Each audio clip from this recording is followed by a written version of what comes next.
All right, so I don't know about you guys, but I love a good will they, won't they. The Ross and Rachel, Jim and Pam, and then you have the Mets and JD Martinez. Now, sometimes it is love or sacrifice, but in this case, it's through frustration and Boris leaks. Either way, this has gone on way too long, and I think that is full on run its course. Frank was in junior high when this crap started. Episode number 44 of the Mets Weekly Podcast, 60 minutes of brutal honesty begins right now.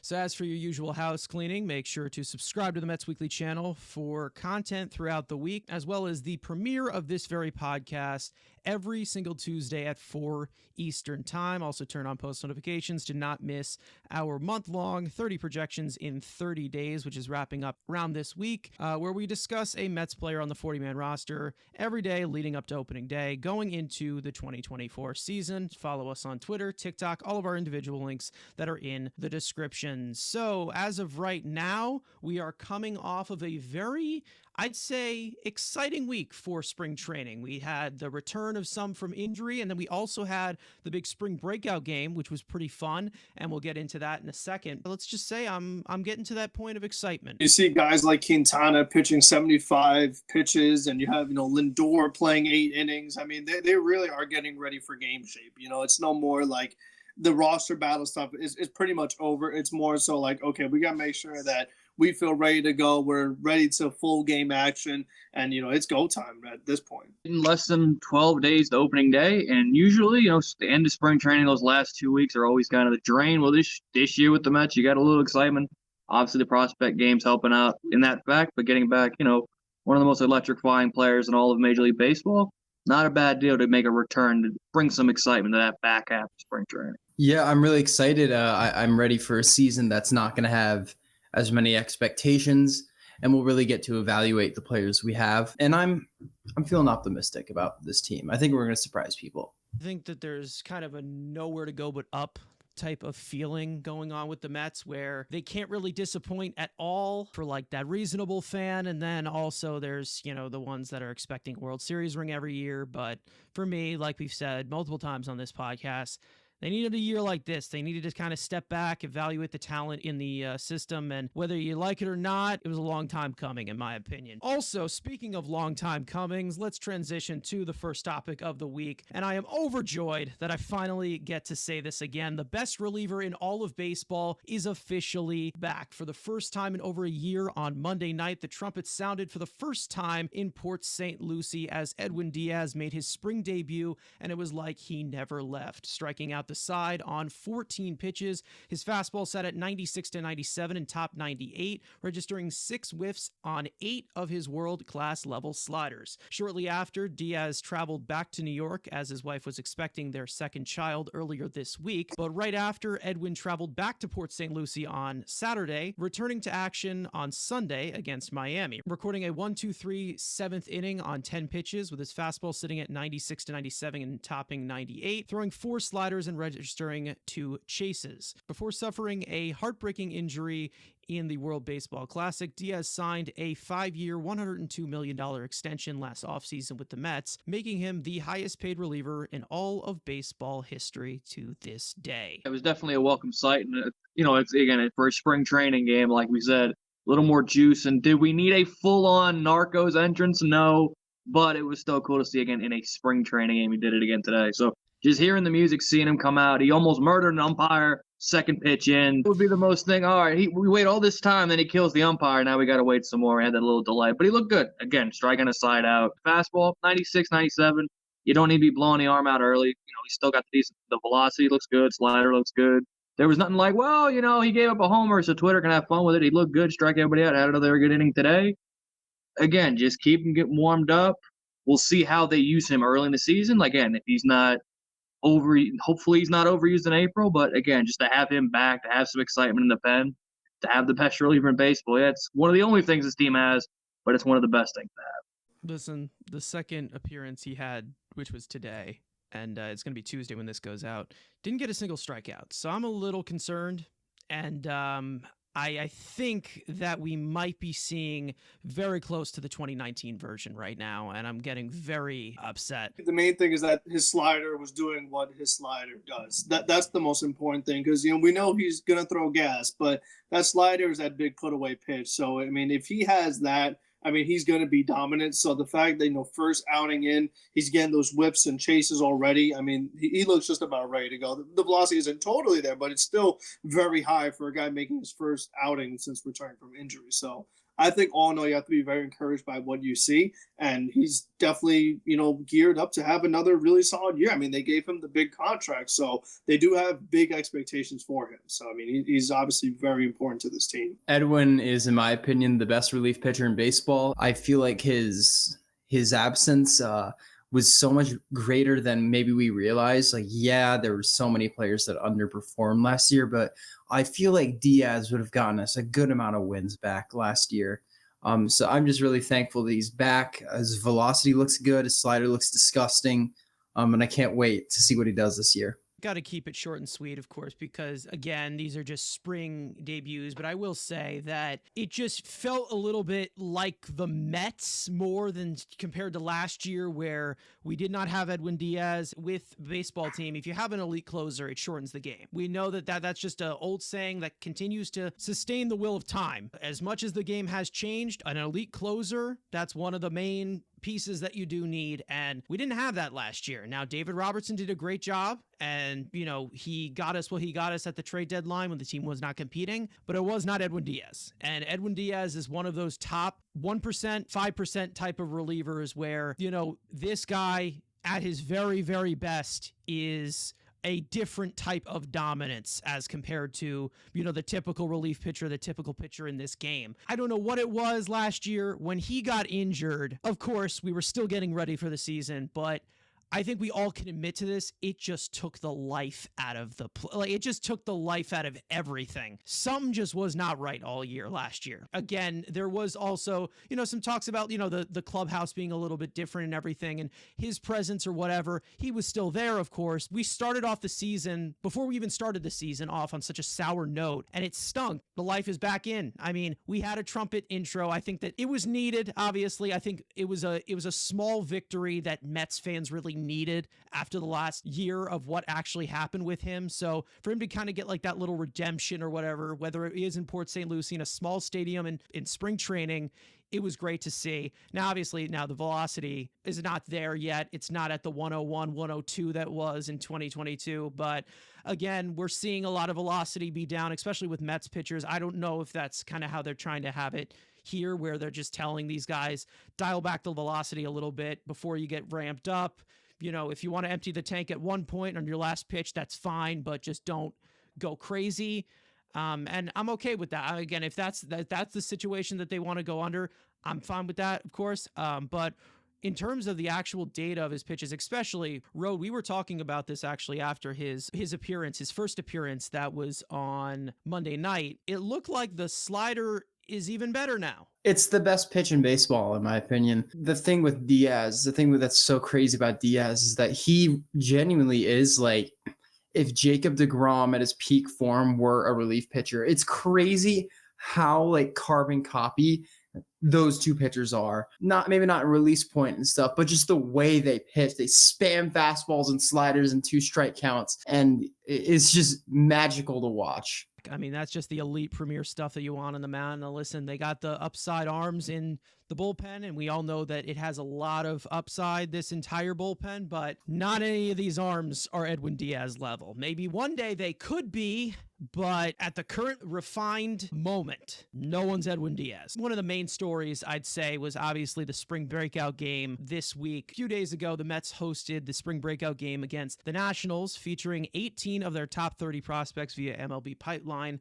Now, there's lots to unpack here through this 7th inning game, but I obviously want to start with the pitching pitching side of things. 14th overall prospect Dominic Hamill got the start for the Mets, going 2 innings, 2 hits, 1 earned run, 1 walk, 2 strikeouts on 47 pitches. Hamill's fastball sat at 94 to 95, top 97, headlighting his 5-pitch mix, registering 6 total whiffs and 5 chases. Hamill is now 25 years old and a former third-round pick by the Mets back in 2021 out of Dallas Baptist University in Texas. In the third inning, it was given to 18th overall prospect Tyler Stewart, who put up a scoreless inning on just 8 pitches. His fastball sat at 93 to 94, top 96, inducing 3 consecutive ground ball outs. Stewart is 24 years old and the former 6th-round pick by the Mets back in 2022 out of the University of Southern Mississippi. In the fourth inning, 10th overall prospect Blade Tidwell took the mound and ran into a bit of trouble. 3 hits, 1 earned run, 1 walk, 1 strikeout on 19 pitches. Tidwell's fastball sat at 95 to 96 and top 98 miles an hour, prioritizing his sinker at a 42% usage,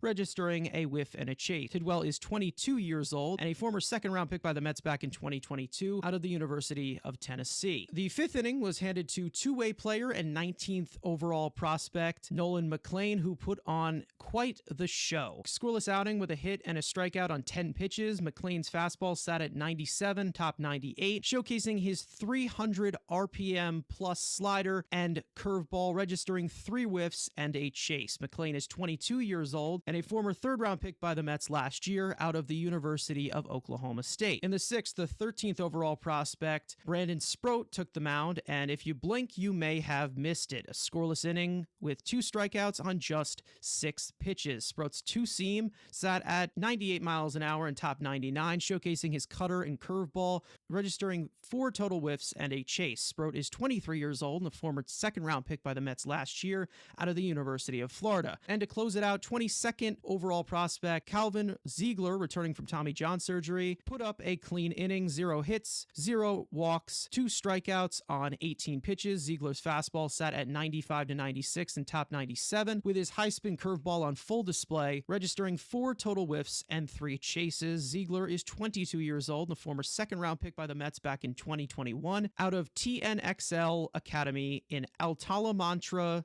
Springs, Florida. With a massive display of young talent on the mound, top pitching prospects Christian Scott and Mike Vassell did not pitch in this game, who are also both expected to make their major league debut at some time during the 2024 season. I think that the Mets pitching depth in the farm system has transcended what I even hoped it could become in the short term. We have made incredible draft picks the last couple of years, and it is shown. Calvin Ziegler, what was coming out of this guy's hand, the stuff he was throwing, it was absolutely disgusting. He had 19 inches of rise, averaging 96. He was like throwing some of the best fastballs I've ever seen a Met pitcher throw. And we've seen some amazing fastballs in this organization. If Calvin Ziegler can be a starter and command a little bit, the sky is the limit. Like, this guy's stuff is crazy. And then we get to a guy like Brandon Sproat, who throws high 90s gas. He was a 2nd-round pick. We're going to try to make him a starter. He has his fastball shape has actually improved since drafting him. A good cutter as well. He's got a great arsenal. You know, I didn't know much about Tyler Stewart. I know he had a really low ERA last year. He has a really funky release point, and he throws mid to high 90s. He's 6'9" too. Yeah, he's a giant guy. I'm really high in Dom Hamill. You know, his fastball shape is incredible. If you watched a couple weeks ago, I was talking about how high I was on Dom Hamill. The things I was saying about Dom Hamill's fastball, that is amplified by a couple times by Calvin Ziegler. Like, I seriously think Calvin Ziegler, a lot of things have to go right. You know, he's pitched 3 innings in the last 2 years. When he did pitch in 2022, I believe it was, he did not have good command. Sky really is the limit for Calvin Ziegler. And I'm only mentioning him again because his fastball profile is a lot like Dom Hamill's, but with a lot more velocity. Nolan McLean. As for his hitting, you know, he had a 45K rate. I think, was it the Florida Complex League he played in last year? Yeah, he got a few reps there, yeah. He had a 45% K rate as a hitter, which is not good. So if he's going to last as a hitter, he's going to have to shorten his swing. But, you know, I'm sure we've all heard of it. His slider had over 3,200 RPMs on average. He throws high 90s gas. And in Thomas Nestico's Stuff Plus model for spring training, I'm pretty sure Nolan McLean's overall stuff grade was maybe the highest of like anyone during spring training so far, at least on his slider. His slider like a 136. And this is kind of a harsh grading system. I feel like there's a lot of people who like the consensus is they have great stuff and they're not even blowing the charts off with this stuff model. But Nolan McLean, like if I would love to see him just focus on trying to be a starter. Andrew Christie, our head of player development, he was talking about Nolan McLean in an interview, and that he actually he was saying like he was really praising his command of his pitches as well. And if that's the case, if he has unbelievable stuff and great command, I think there's so much to be excited with this guy as a starting pitcher. And Blade Tidwell, too, I think he has a lot of potential to be a great back-end starter. He has a deep pitch mix. He can get up to the high 90s. There's probably untapped potential there as well, stuff-wise. He's a big guy. I think above all, it just shows the crazy progression of this farm system and our pitching depth. And we thought, that we had no pitching. If we go back to the trade deadline, myself and a lot of other people were like, oh, we want the Mets to trade for pitching. Like, we need more pitching. But now I see why, we targeted the Gilberts, the Cliffords, the Acuñas, because these guys that we have so many amazing potential guys in our farm system. I'm just so excited for the future of our pitching prospects.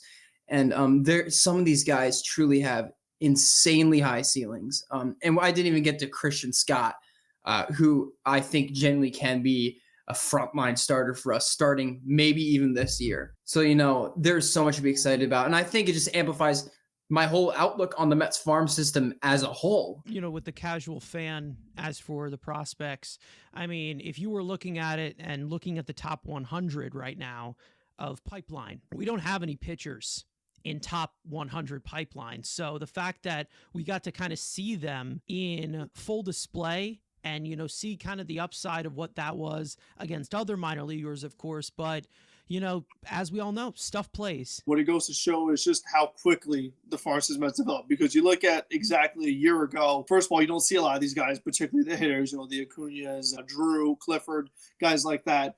And then for the pitchers to develop like this, and I think one of the things that's really exciting is, going forward, now having David Stearns as a guy who's going to have input in your, war room for making draft selections. Now you have his mind and ability to just kind of identify pitching talent, also adding in more pitchers. And I think that, before you know it, all of a sudden, and, you made a really good point, like none of their pitchers are top 100, but, when it comes to pitching, quantity is really what really matters. If you can just have a whole bunch of arms who are stepping in a 162, that's really going to make a big impact for you in the long term.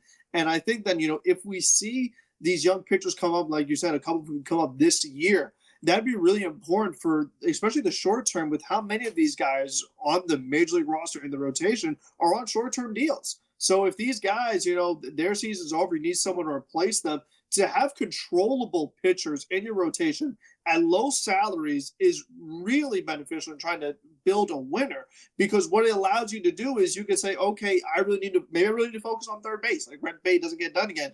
It's like, okay, I can comfortably give a big amount of money to Alex Bregman because I'm not spending so much in my rotation, because I had but I had a few guys come up and are now in my rotation that I don't need to be like, oh, I need to give $10 million to this starter, and $10 million to that starter, and $10 million to that starter. I could give $30 million to a big time hitter. You could just it changes the whole way that you approach everything with your team. And I think that, seeing so many guys make that jump in a short amount of time is just really encouraging, because I've also been extremely critical about the pitching. I've said, that's the thing that's missing from this farm system. They need pitchers. Who's going to be in your rotation in the long term? That's always been my big critique. But when we look at just all the different stuff that these guys have, whether it is the velocity or, those spin rates and things like that, it is very exciting, when you do have a multitude of arms who are, up and coming and just are rising quickly and really making a name for themselves that we weren't expecting.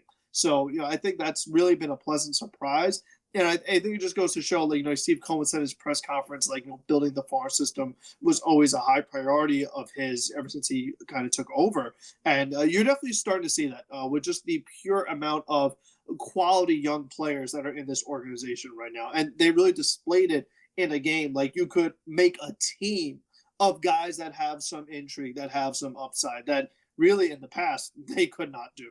Yeah, that's the thing about this farm system. And it was funny when Steve Cohen said today, actually, he was very pleased to see the pitching of how it's kind of developed and at the stage it's at, because he said, I mean, pitching's freaking expensive. Like he said that like straight up. And we already know, like waiting out on the price of guys who are available right now and Snell and Montgomery. I mean, it's an expensive, it comes at a premium. So, you know, when there's low supply, there's real high demand. And it's such a risk because with pitching, it's like one bad pitch, one injury, They and drop bam, like flies. they're done. I mean, you know what? We've seen it with. I mean, the Mets said they know him more than anybody. Between DeGrom, Scherzer, Verlander, Syndergaard, Matz, Harvey. yeah, like you think you have something, and then it's so quick, and then they're done. You know, and you still have to pay them all this amount of money for it really to not work out. And I mean, look at what's happening with Garrett Cole right now. Is his UCL okay? Is it not okay? You know, the Yankees have so much money and years committed to a guy like that. You know, it's very tough, you know. So, and that's why we're saying to have those young guys, it really makes a big difference for you, not only the short term, but more importantly in the long term. Andrew, I've been saving the question for you. What'd you think of Matt Allen? Yeah, even in a game where we got a whole roster of minor leaguers and all, you know, the prospects we thought were dead and never, you know, got no term or burn last year, Matt Allen's still seemingly a ghost. There wasn't even a mention of his name. No one even talked about him. Like, literally, I don't think he exists. He does not exist. Like you said, no Vassell, no Scott. So we got those who been the two big prospects. And again, Sproat, who we didn't see. We drafted him again last year. Didn't seem to want to pitch at all last year. Maybe got a few innings in the Florida Complex League. And a guy that we thought was, you know, had Tommy John. We're like, oh, what happened to Calvin Ziegler? He's dead. He came back and showed a nice 2-strikeout save, if you want to call it, in a 7-inning game. The lower end guys getting some more love compared to, again, like everyone's going to say the casual, going to look at Pipeline, like, oh, it's Vassell and Scott, you know, those guys in the top 10 and Tidwell was number 10. But, like, they're not going to pay attention to the Binghamton guys who, most of these guys, Stewart, Tidwell, Sproat and Ziegler were dead, but, like, that's 2/5 of the Binghamton rotation that made the playoff run. So if you're not paying attention to Binghamton games, which 95% of the fan base didn't, would see how good these guys truly are. Again, and Sproat, we wanted him so bad we drafted him twice. Just the amount of arm talent in the lower levels, and we say lower levels, but now most of these guys are going to be in Binghamton. So, like, some could be a year away, some you could see this year. It's just kind of the development of the pitching side. Again, for a few years, it only seemed like the Mets were developing prospects, going from the Ahmed class to the Dom class. Yes, they weren't good big leaguers, but from what, you know, prospect-wise, it was always now to the last group of Beatty, Alvarez. There was never any pitching. Now it looks like, yes, you have your, you know, AAA and AA guys that we acquired, but there is a new class of pitching, which this team, like we said, definitely needs to get back to doing, because they usually have always been maybe not the best pitching factory, but a pretty solid team at developing pitchers in-house to get to the big leagues and then usually sign somewhere else. But hopefully that changes. But again, just to see some more, again, Sproat and Ziegler especially, both guys, you know, one we didn't see much of last year in Sproat, but then a guy in Ziegler who was just coming off Tommy John, showing that kind of stuff. And, you know, some of them, you know, we hope are starters, but we have a feeling for a few guys that could be relievers. But hey, again, pitching's pitching, and you can never have enough. I was very impressed just overall of just all of the talent that was on full display. The thing is that usually with these prospect games, usually with minor league games, when you watch minor league baseball, sometimes there's guys who come in and like, yeah, okay, they're lifetime minor leaguers. This game, you had all guys who were from the top 30. All of them are young. All of them, you know, have been in the system for a little bit, or, you know, have a little bit of seasoning, such as like guys like Brandon Sproat, who I'm pretty sure that was his debut with the Mets. We knew all of this about this guy, and then finally he takes them out in the prospect game, and you're like, okay, well, this guy's got some stuff. We just kept on seeing the start of like peak stuff with some of these guys, because like from some of the scouting, like Ziegler was talked about, you know, this guy's mid-90s. This guy has a little bit of control issues or whatever. Now you see the guy pumping 97. You're like, okay, guy's got a lot better. Then you get Brandon Sproat. Oh, this guy can hit 100, doesn't have much control. There's not really much. There's a little inconsistency with his breaking stuff. The fastball shape needs a little bit of work. We saw the fastball shape improve a little bit. We also did not really see him really be wild at all. I mean, he threw 6 pitches. Nolan McLean, again, it seemed like, the one of those raw pieces of a guy who can hit for power, who can throw hard. Maybe this is our next Ohtani, the biggest hit or miss. And then we finally see it on display, and the guy puts on a freaking show, probably displaying some of the best stuff out of anybody. Even Tyler Stewart, who not many people talk about, who most likely will be a reliever, even he was touching 96. You just continue to see improvement, which is great. And, for guys like Blade Tidwell, which we know has a lot of upside, but there is a lot of things that he needs to work on. I personally kind of see him at this point as like kind of a volume pitcher. I don't know if you want to say it in the Spencer Strider sense, where he gets a lot of strikeouts, but he's throwing a lot of strikes and there's going to be some hard contact there. All of them are on the upswing, and that's how it looks with me. Like you did not see anybody coming off of this year they struggled, last year they struggled, and they look even worse. Or, there all just seems to be adjustments being made constantly. And, whether it is the pitching lab or not, we've heard from the pitcher's lab, it's a pitcher's playground. That's what it's been identified as from media sources. When you're seeing that from all of the levels, from major league to minor league, I mean, it's very encouraging. Every level is going to have one of these guys in it. So, it's AAA, you're going to see Christian Scott. AAA, you're going to see Mike Vassell. AA, you're going to see Blade Tidwell. You'll see Dominic Hamill in AAA, maybe Tyler Stewart in AA. You'll see Nolan McLean and Brendan Sproat in High A. Out of all of these levels, you're going to see all of these pitchers at different points of their careers. And then you also have from the draft as well. So it's kind of like the first phase of cycling through pitching, of where this is the next man up. We got another set of draft picks that are going to come in here, and another set of international signings that are going to come up here. And it's exciting. I'm not going to lie, because I mean, obviously under David Stearns, the entire time of spring training from the major league to the minor league, I've been focused on the pitching. Like the hitting, we already know what the ceiling is out for that. For the pitching, top to bottom, I've been really excited to see what they have been able to do, because, that's the bread and butter of David Stern. Let's talk about offense and position players. Let's get to that aspect. In the first inning, Mets' 4th overall prospect, Ryan Clifford, slammed a 102-mile-an-hour double to the opposite field, plating 2nd overall prospect, Drew Gilbert, to give the Mets a 1-0 lead.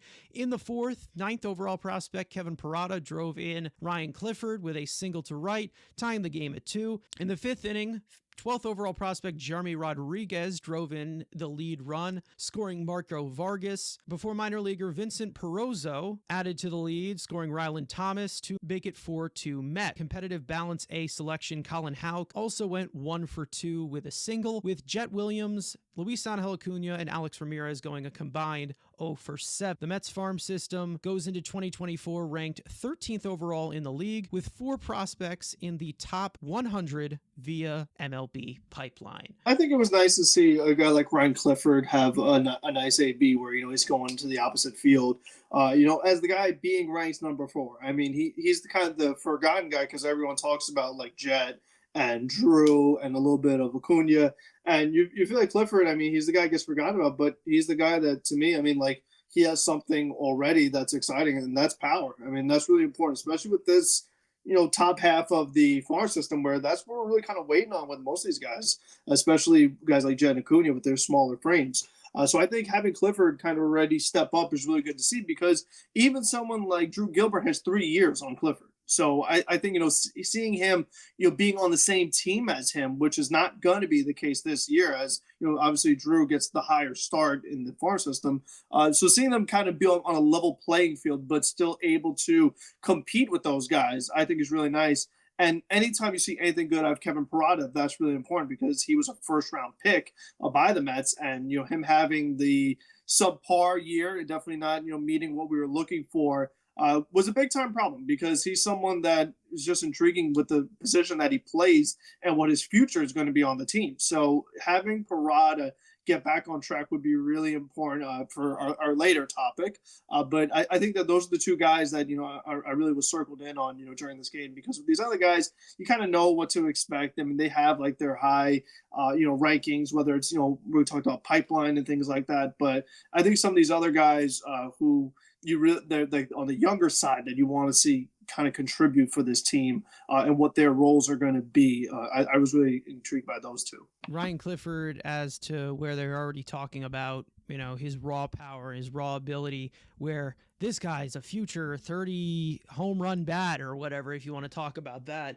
It's crazy to think he's only 20 years old. So, Yeah, I mean, exactly. maybe at one point next year, maybe you think that this guy's a 40 home run bat. Like, there is a possibility where you can continue to go because he's so young. Like, he's younger as compared to a lot of these other prospects. I mean, not a great showing from the top offensive guys, but like, again, seeing Clifford go the other way, driving a double. You saw again the Parada, little opposite field hit. Again, opposite field hits. Colin Houck, again, a former first round pick, a guy that, again, everyone's like, oh, why'd you take another shortstop? Seeing him was pretty good. Jeremy Rodriguez got him in the fam deal, seeing him go again, another opposite field. God, can anybody in this goddamn farm system pull a baseball? It'd be nice. Just see some of the rewards of last year again. You saw the big guys with Acuna and the Scherzer deal, and obviously Drew and Clifford in the Verlander deal. But even again, Jeremy Rodriguez, it's a flyer. We'll see what he becomes at 17 years old. But even again, seeing some rewards early in those type of trades is solid. Again, where do all these guys play? Again, having that position, but just seeing them all in the lineup was pretty cool. Again,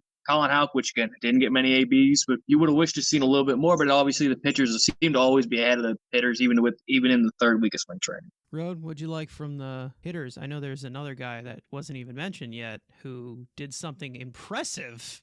Yeah. 16 years old? I don't know. Yeah. 19-year-old Jesus Baez hit a liner 112. It wasn't a ground ball because, a lot of times you can get fluky, for lack of a better word, exit velocities on ground balls. A guy who's really under the radar. He did not have a good year last year, but, he was 18 years old. He just turned 19. That's the most impressive part, too. Ryan Clifford is I feel like I'm just falling in love with his approach, with his swing, with his talent. Like, he's 20 years old.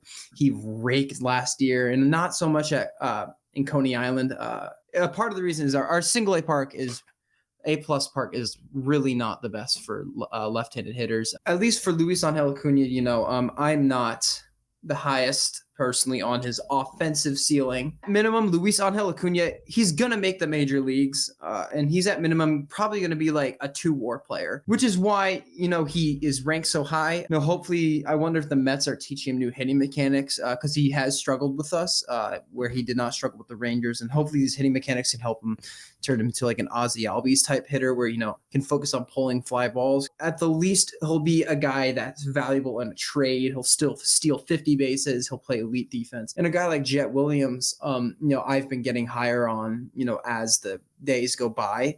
On the surface, he's a 5'6" second baseman or shortstop infielder. You could also play center. The few examples you do have, besides the obvious anomaly and Jose Altuve, are not great results. But I think we have to look at the raw tools and also look at the comparisons. Like, look, not many MLB players are 5'6". There's not many examples to go off in general. Not many players are under 5'10".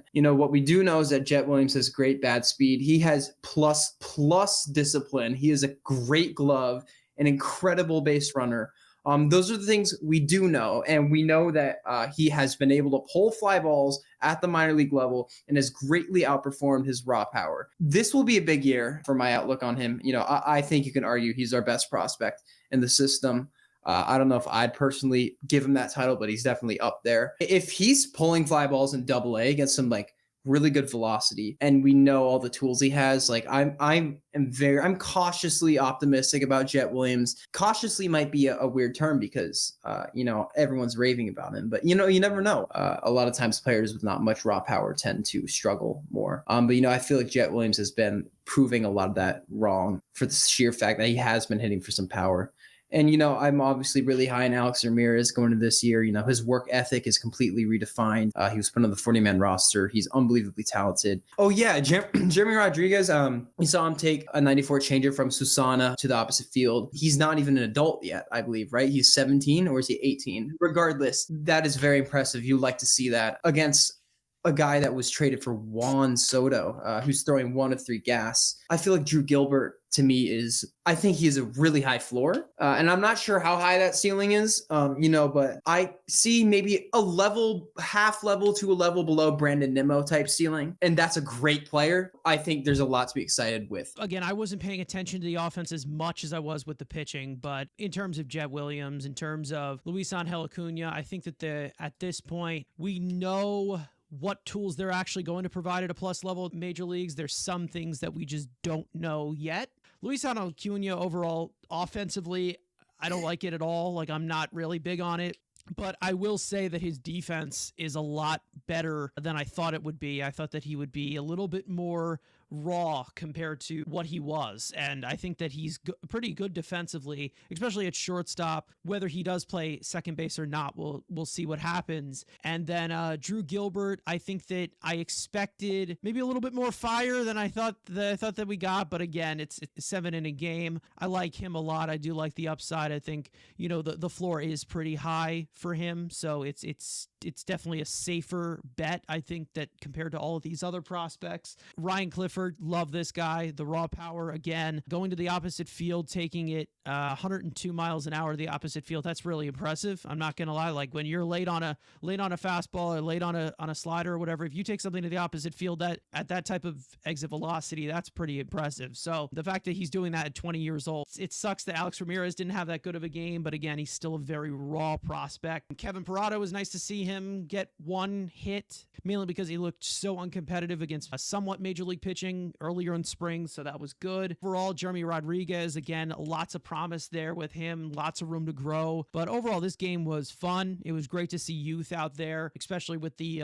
old farts that we have seen these last few years with the Mets, where last lifelines, they're closer to death than debut. So the next generation of Mets that could possibly take over if they pan out. So in terms of more young talent, Jose Butto has actually been very impressive so far this spring. Across 10 innings pitched, Butto has surrendered 9 hits, 1 earned run, 0 walks, 9 strikeouts in 4 total appearances. His fastball is sat at 93 to 94 and topping 97, showcasing his new cutter with RPMs in the 2500s at a 16% usage. Butto got an extended look last season after the trade deadline, holding his own across 42 innings pitched, posting a 3.64 earned run average, a 4.02 fielding independent pitching, striking out 21.2% of batters in 7 starts. With Joey Lucchesi optioned to AAA this week, Butto's chances to make the Mets opening day roster have elevated, with the likelihood of the Mets beginning with a 6-man rotation due to Kodai Senga beginning 2024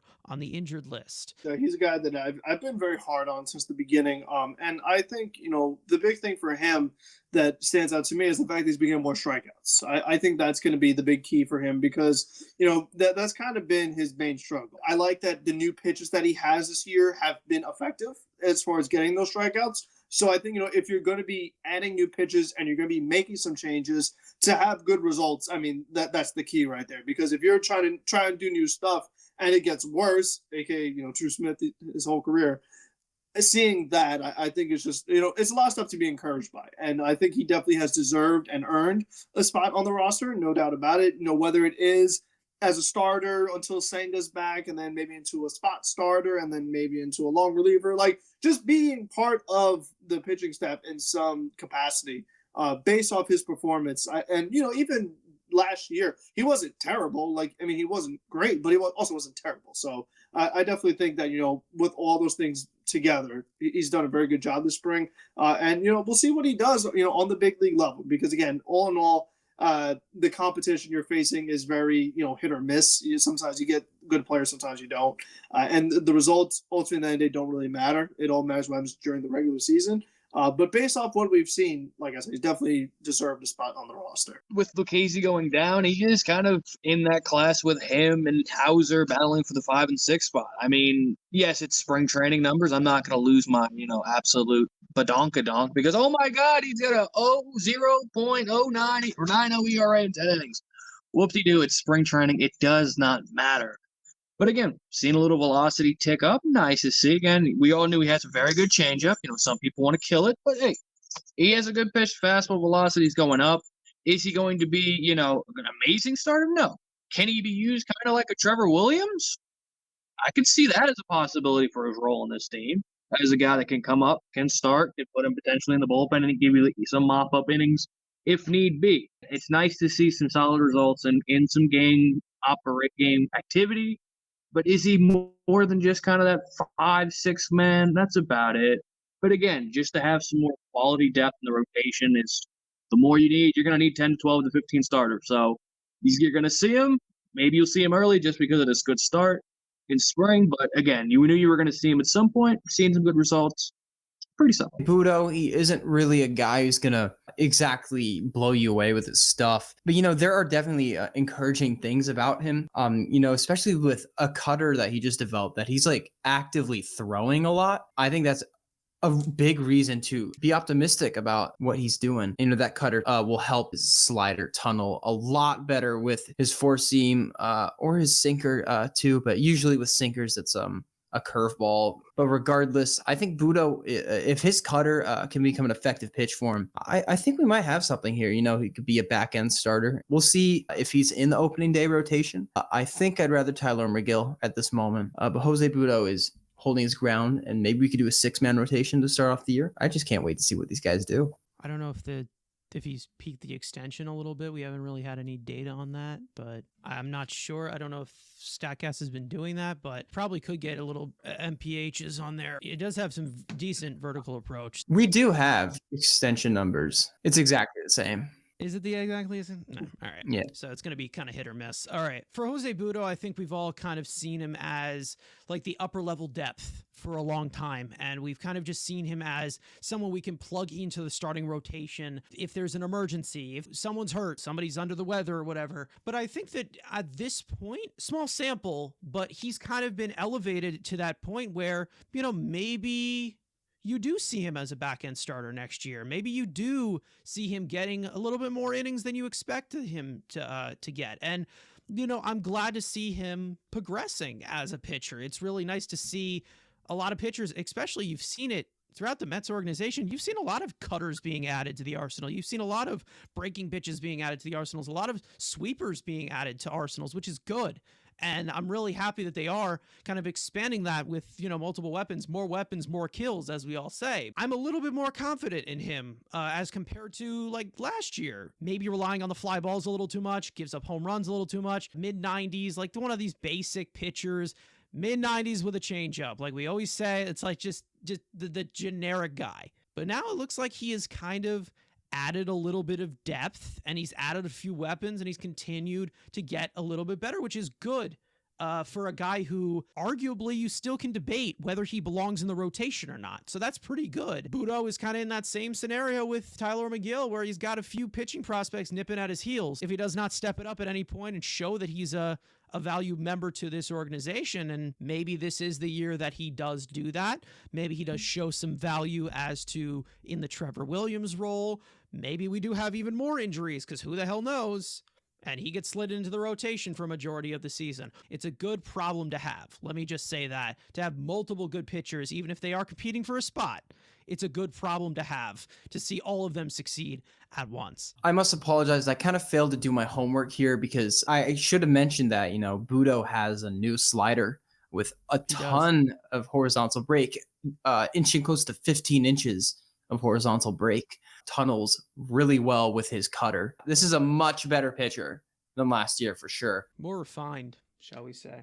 Yeah, I was not a big fan of Jose Butto going into this year. Like, I was the pessimist, I guess you could say. I was feeling that I didn't really buy into him being a part of this rotation. And there's a lot of depth now, and he's contributing to that. So let's hope, for sure, I hope that he can prove me wrong, as he has been already. Now, of course, one of our last segments always has to be about rumors that are floating around. And a few days ago, Andy Martino reported on Baseball Night in New York that the Mets are willing to trade prospects if it results in the return of controllable starting pitching. Multiple sources believe the Mets prefer the trade market instead of overpaying long-term contracts on the free agent market, which would give them more flexibility to pursue the surplus of offensive weapons on the free agent market this winter. Starting pitching options expected to possibly be available on the trade market include Marlins starter Jesus Luzardo, Mariners right-handed pitchers Logan Gilbert and Brian Wu, and Rays right-handed pitcher Shane Baz.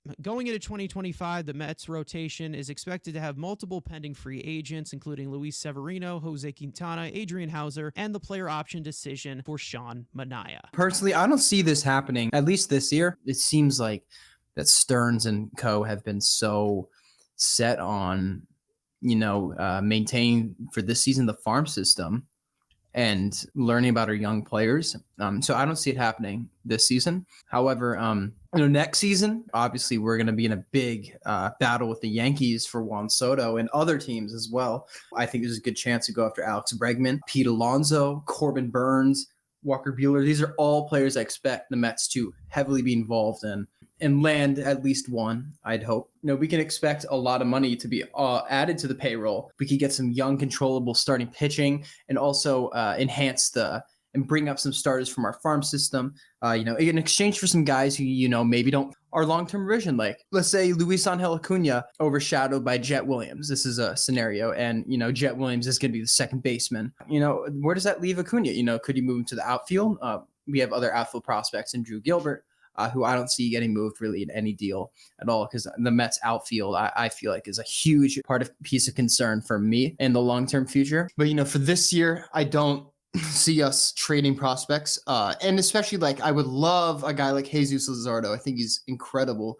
But, with Yuri Perez, in addition to Braxton Garrett, Sandy being out with Tommy John, they need pitchers. Unless they get healthy really quickly, I don't see Jesus Luzardo going this year. A guy like Shane Baz is very interesting. He's losing control every year that he doesn't play, has struggled to stay on the field. But also, you never know when one of these big pitchers is going to become available. A lot of teams in baseball, you could be up here 1 minute and then down here.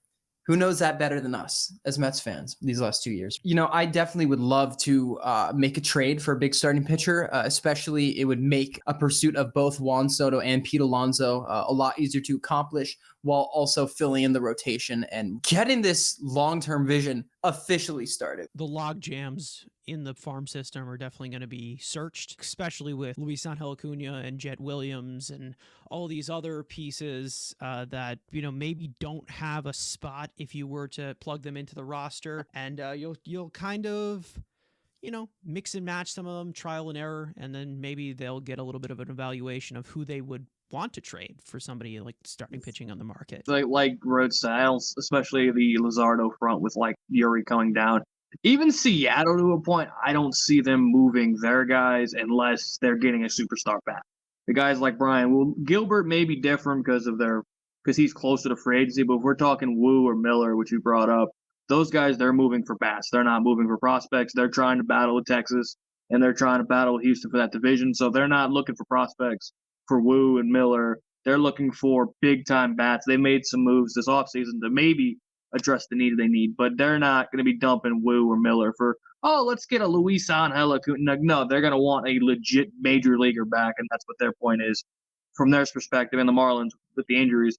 And then look at a guy like Dylan Cease off the market. Mitch Keller got an extension. These were all guys that we would have thought, hey, pull the trigger, David. You got the prospect capital. Go get yourself.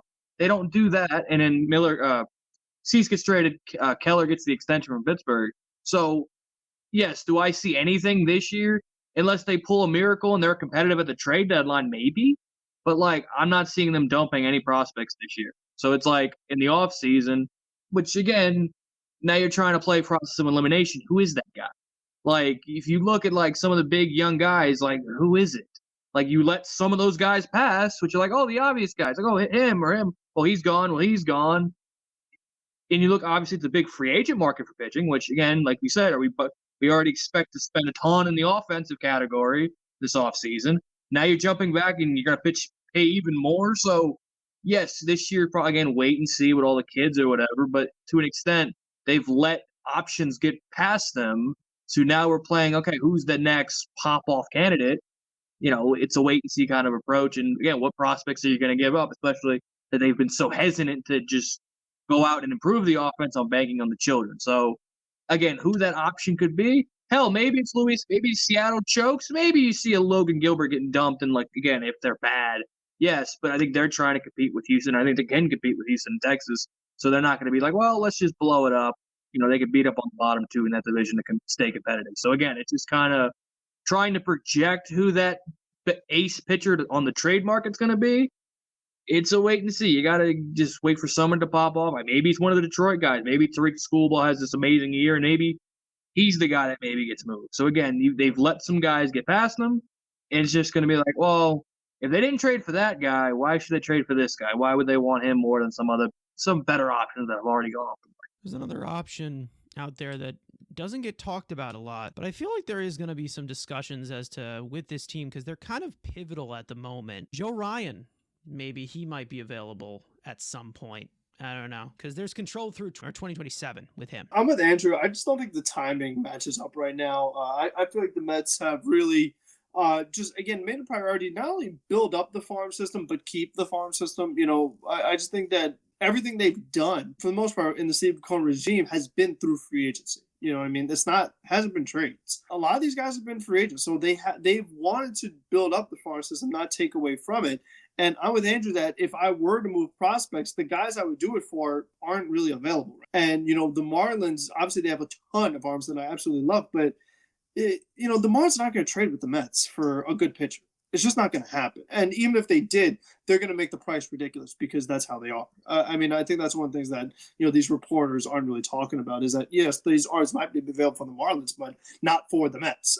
Other teams may have a better chance at actually swinging one of those deals. But again, I would be more focused on free agency and, hope that Corbin Burns, Baltimore does not retain him and get a guy like that, a big time starting pitcher. The guy that I really wanted to get back was Zach Wheeler. He signed his extension as well with the Phillies. He got an insane contract. So it's like we're saying that a lot of the guys that you would have went for are not available. And I actually think, based off just the feeling I get, the way spring training has gone, things like that, I actually think the hitting is going to be more of a concern than the pitching this year. And if the Mets were to make a trade, it's going to have to be for someone that's a hitter, whether that's third base or designated hitter or something like that. The problem that they run into, though, is that a lot of times the hitters that get moved at the deadline are rentals. And we know that the Mets don't want to trade prospects for rentals. We've learned that very obviously. They would rather trade for Darren Ruff and Daniel Vogelbach because they have team control instead of J.D. Martinez, guy who's very prevalent right now in the rumor mill. So I just think that, it just doesn't line up with their philosophy to approach it in that kind of way. I still think that, their strength is Steve Cohen's pocket. So they got to use that to their advantage compared to a lot of the other owners who can, develop. And the Mets, they're getting better to develop the pitching, but still, these other teams like Miami, they've just developed all these arms and made Seattle, these really savvy moves to have a whole bunch of quality young arms. Now the Mets aren't there yet. They're hoping they're going to get there, but they're going to do it through free agency. They're not going to be able to do it through trades. So right now, I just don't see it happening. I don't think now is the right timing because again, I'm always of the belief that you got to go for the guys you really want. It can't be oh, you know what, Vientos isn't working out, Brett Bay's not working out. Maybe we should make a trade now, even though the guys that would have been perfect fits, they left in free agency, we didn't get them. Let's just trade for someone who's not as good, but we have to give up more. I just think that's always the wrong approach. If there's someone you want, go get them. Don't settle for just something else by default, being oh, well, these are the only things left. I guess we'll take one of these. I just think that's not a smart way to look at it. So for me, I just don't see it happen. Going after controllable starting pitching, this is such a premium subject. And I think that when you talk about it, it's hard to really get these young, controllable arms who are dependable, who are going to stay on the field. It's really hard for pitching all the situations to go right. At one point, maybe the Mets had that for a second, like quite a few years ago, but it's really hard for that to fall into place. So it's kind of hard for me to see a lot of these teams kind of giving up that. to be honest. I mean, we've really seen guys with a year of control or 2 years of control. If there's like 3 or 4 years of control available with some of the guys that have been rumored to be available, I don't think that they would want to give him up for that much. I mean, they're going to ask for quite a haul back, and I don't know if the Mets will be willing to pay that to trade prospects, if that is actually true. Again, it's from Andy Martino, so who the hell knows? The asking price is still unknown. We don't know what it's going to be for them, and like Frank just said, in division,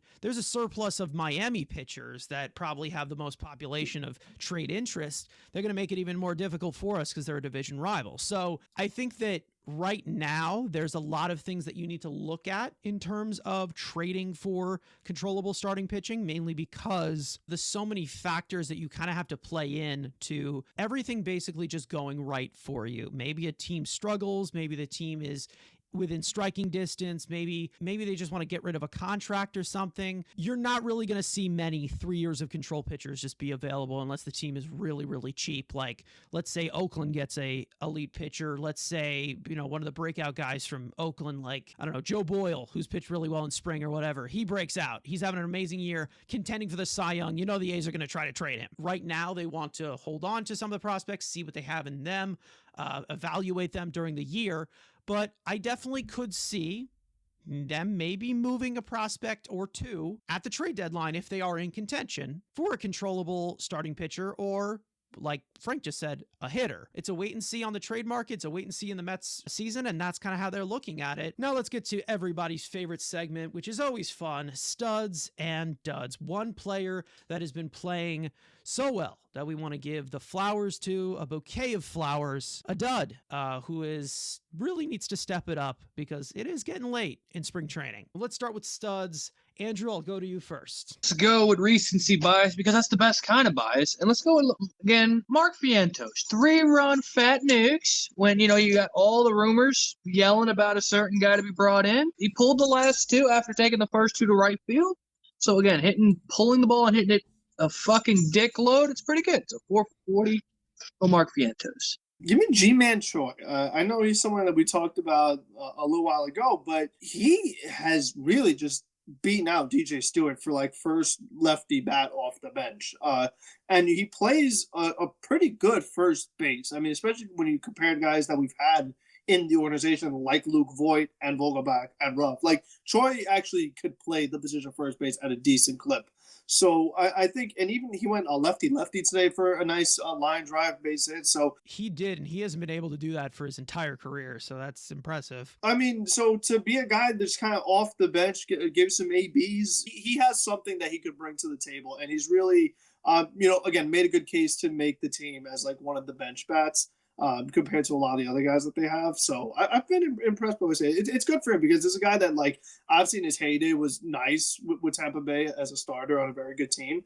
So he's bounced around, not been near the same player. So it's definitely a big year for him, a big opportunity for him to try to really establish himself as still being someone that should be in the big leagues. DJ Stewart's got a minor league option. He's playing like a minor leaguer. Luis Severino's been fantastic. He's looked incredible this spring. Then again, spring training, I always make sure to push this, in the context of studs and duds.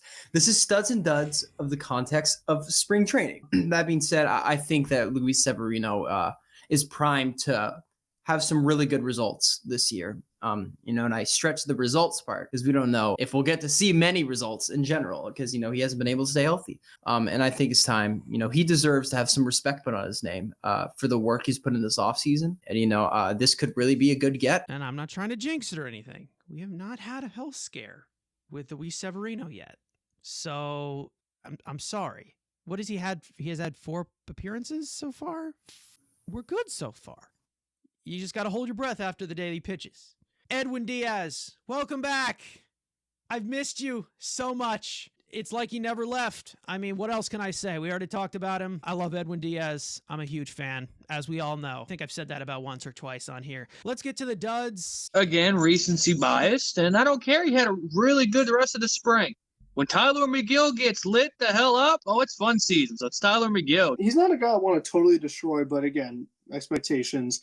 Lindor. I haven't loved what I've seen so far. He's had like some nice moments, but I think a lot of the at-bats just haven't loved really just the the quality of at bats, it's not like these hard outs or like these really like it's quick. It's especially like from the right side. Like I just haven't. I think he changed his stance a little bit too from the right side. It looks like. So I haven't totally loved what I've seen there. And again, just with the expectation that he has compared to everyone else, like they need him to really be one of the main contributors if this is going to be a successful offense. So obviously spring training, but you would like to see your like top guys do well. So far it's been a struggle for him. Shintaro Fujinami. That was a rough outing. To say the least. I was not encouraged by anything I saw. Thank God he's the minor league option, because I think we should definitely use that. I'm not giving up on him. I definitely think he's obviously still has that crazy upside. His last year in Japan, he was commanding the ball fine. So there definitely is an elite reliever still there. For me, my dud. I held back for a few weeks, but I can't take it anymore. He's a shell of himself from what I've seen so far in Starling Marte. Now, listen, I know that maybe he's had a few decent results or whatever, but we have seen quite a few waves at sliders, as we saw last year, not laying off pitches. We saw a few mental mistakes in the outfield as well. He had one of the base pass. They sent him, and he was like out by a mile at home plate. Why would you have this guy going all out like you're trying to win a game, sprinting to home plate, like of all people him? I didn't understand that at all. Sometimes I look at him playing baseball for a few stretches and I'm like, okay, is this guy actually serious? Does he actually want to be here? Does he actually want to play? No, he's just very frustrating to me. And the fact that you're paying him what you're paying him makes me nervous. It really does. So that brings us to the questions that you guys sent to us. For those of you who want to ask us a question, make sure to click the link in the description, fill out our form with your name, your Mets related question, and it could be featured in the next episode of the Mets Weekly Podcast. This one is coming from Coked 80s Mets. I love that name so much. Who will be the best pitcher in the majors? Tidwell, Hamill, Vassell. I'm still going to say Blade. I think he's got the highest upside on any of the pitchers in the system. Yes, I think Dom will getting two of the other guys will probably be in the big leagues first. But I think if I have to bank on who do I think can be Mitch Keller, I'll say Blade Tidwell can be a Mitch Keller level starter compared to some other guys. I like what I've seen from Blade. I think the numbers have been pretty consistent across the board. He's constantly getting better. The one thing he needs to work on is just the walks. I mean, if we just got to get that lowered. It's tough to be a starting pitcher when you're putting that many guys on base. Your pitch count gets elevated. You can't work deep into games. You're constantly under pressure. You're always one pitch away from a bad inning and the game being over. Essentially, when you're walking that type of batters. But to go along with that, the strikeouts have been awesome. So I think that he still is very young. So if he could kind of work on that, he's the guy that I really like what he provides because he at least has that strikeout stuff that I think could really translate very well. I'm going Dom Hamill. I think that Tidwell and Vassell have more of the back end kind of upside. Tidwell has probably, in my opinion, has a higher ceiling than Vassell, and because Tidwell can reach the high 90s and he has a really deep arsenal. But Dom Hamill, his fastball really reminds me of Justin Verlander's fastball. He gets good velocity, he gets incredible ride, and he has a high release point, tons of spin. Hamill actually has been working on a cutter. I'm not sure if he threw it last year. He has a sweeper now, he's a cutter now, which I think is really important because he was throwing a lot of fastball sweepers in the game the other day. It's going to be about the development of his cutter and his sweeper to limit some more hard contact. But in terms of upside, in my view, Dom Hamill is among the highest upside pitchers in this organization. With this conversation, you kind of have to take Vassell out of here because I think at this point, you really know that he's probably going to be a back-end starter with the stuff that he has. I think that he does have the highest floor. Tidwell and Hamill, it's hard. Both of these pitchers are kind of in two stages of their minor league career. You have Tidwell basically just coming off his first year. Then you also have Hamill, who has been here for a while, and he's kind of moved things in and out of his arsenal, and he's kind of, he had a really good base of spin rates and explosive stuff, good breaking stuff, and then he's kind of been adapting a little bit more to that arsenal as time goes on. I mean, I think that right now, if I were to say it, it probably would be Hamill, but I wouldn't be surprised at any point Tidwell shows he could be a better pitcher in the majors. Maybe the last refined year of Dominic Hamill before he gets called up to the majors.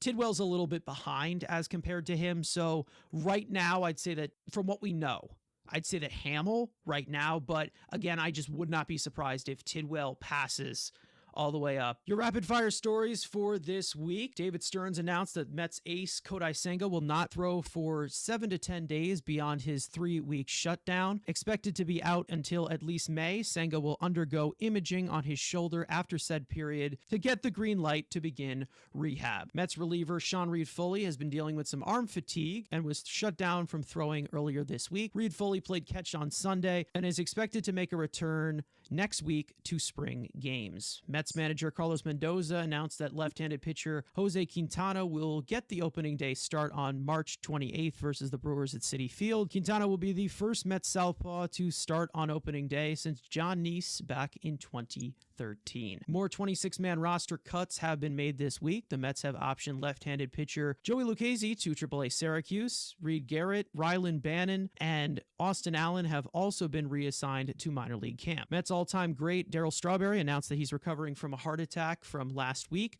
Straw reports that all is well and is expected to make a full recovery. The Mets will also be retiring Darryl Strawberry's number later this year. Parting words for episode number 44. Thanks again for having me on. I always love talking to Mets. Getting closer to the season. Another day close at opening day. We know it's going to be Quintana against the Brewers. Just kind of counting down that day by day. I mean, by the time this podcast is out, you're going to be single digits away from opening day. So, I mean, it's right there. So, it's very exciting.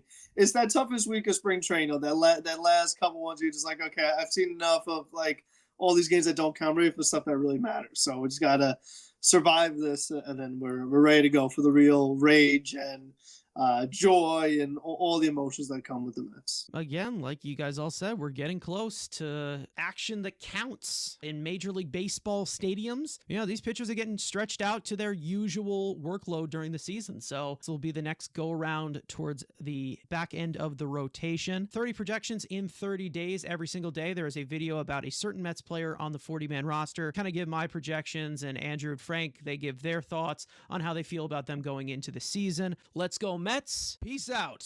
We'll see you guys next time.